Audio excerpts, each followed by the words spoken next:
Thank you, Mr. Speaker. Lyme disease is a serious illness that is hurting Albertans, not only with debilitating symptoms, but also with a chronic lack of support from provincial health services. Anyone at any age can get it through contact with deer ticks. And while the disease is best remedied in early phases, symptoms increase in severity over time.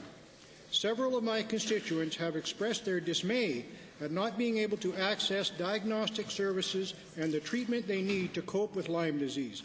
To the Health Minister, why is AHS denying access to testing for Lyme disease? Honourable Minister. Well, Mr. Speaker, Lyme disease is in fact a very serious disease. I agree with the honourable member. I am not aware of any circumstances where AHS is denying testing for this. It's actually a public health matter, Mr. Speaker, and the tests are conducted through AHS Public Health in cooperation with the Chief Medical Officer of Health for Alberta and the staff in my ministry. But I'm certainly not aware of in any case, Mr. Speaker, that we are denying testing. Honourable member.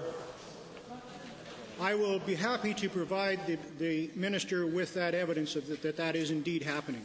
Given that many of my constituents are having to pay thousands of dollars out of pocket for testing alone and then must pay for their own treatment, when will this government take Lyme disease seriously and ensure Albertans have access to the best available diagnostic services and treatment?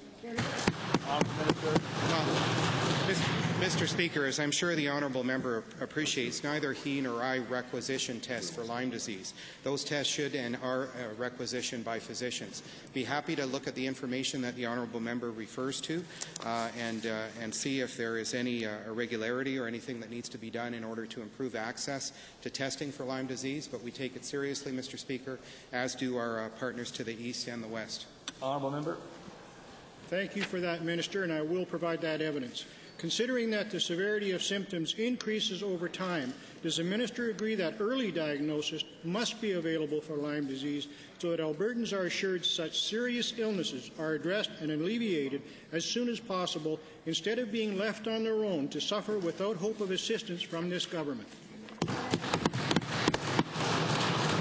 So, Mr. Speaker, I would be speculating and trying to answer that question, and I don't want to do that. As I said, I'd be happy to look at whatever information the honourable member has that pertains to the experience of his constituents. But I repeat that we take the disease very seriously, Mr. Speaker. I know there are a variety of tests that are available to detect Lyme disease, and I said I'll be happy to look into it further upon review of the information provided by my colleague.